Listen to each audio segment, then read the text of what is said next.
March 1940. The temperature is far below freezing. The battlefield looks empty, just endless snow. Then, a single rifle cracks the silence.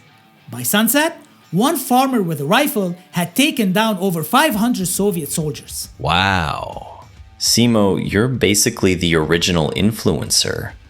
Like, 0 followers, but everyone still knew your content. I shot. They fell. Lunch was at noon. This is the story of Simo Häyhä, the White Death.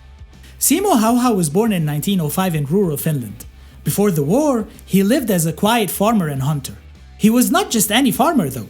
He had already completed his military service in the Finnish army and trained with the Civil Guard, where he won shooting competitions and filled his house with marksmanship trophies. So when the Soviet Union invaded in 1939, he volunteered. At just 5'3", polite and modest, he didn't look terrifying.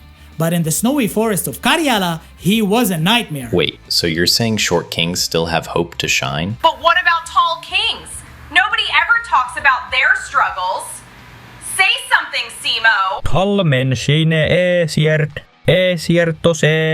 esiertosut, Maximo happe, likean subscribe. To pull this off, Häyhä relied on a weapon most soldiers considered ordinary, but in his hands it became lethal.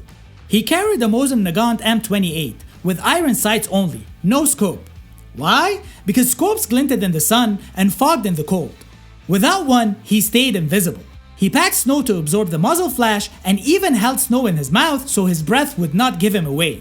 He crawled into position before dawn, then sat perfectly still all day even in minus 40 degrees.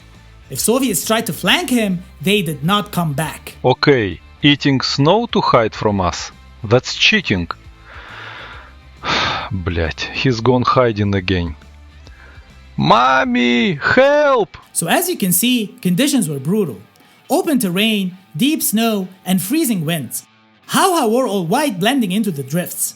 He built his own hideouts, chose firing lanes carefully, and often worked alone. Oh my god, he basically invented extreme camping. Now, honey, let's be real. If Simo the American hero were around today, he'd be cancelled, and CNN would call him a villain. I am Finnish. Finished what? But here's where it gets crazy. The Soviets were so paranoid about Häyhä that they wasted entire resources just to get him. In February 1940, Soviet forces unleashed a storm of artillery, hundreds of thousands of shells, just to flush him out. Nobody knows how many were aimed at Häyhä alone, but even a fraction would mean the Red Army spent a fortune trying to silence one man. It got so bad that Soviet commanders reportedly warned their troops, "You are not fighting an ordinary man, you are fighting Blea Smrt, the White Death." Snow is white. Soviets are red. Easy target. Блять. I need a hug, mommy. In just 100 days, Häyhä stepped up over 500 confirmed sniper kills. And when his rifle was not enough, he used a submachine gun, adding about 200 more. But in March 1940, the Soviet soldiers finally hit him. An explosive bullet tore apart his jaw. Yet, he survived, woke from a coma after the war ended, and lived peacefully to the age of 96. OMG, so hot.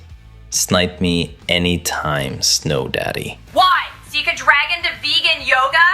No thanks, he is not your kale boyfriend. And the wild part? Häyhä's record still stands.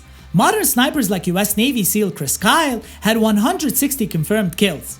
And the longest shot ever was by an unnamed sniper from Canada's Elite Special Operations Unit, hitting a target over 2 miles away, or 3,540 meters. Both are incredible feats, but no one comes close to Häyhä's sheer numbers. When asked how he could sleep at night after so much killing, he simply replied, "I slept well." And that is why he is remembered as the most feared sniper in history. Snow Daddy is literally the Taylor Swift of sniping. Just farmer. Wait, the Taylor Swift of farming?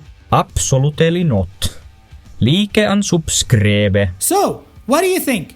Was Häyhä the most terrifying one-man army in history? Or proof that patience and skill can outmatch any weapon?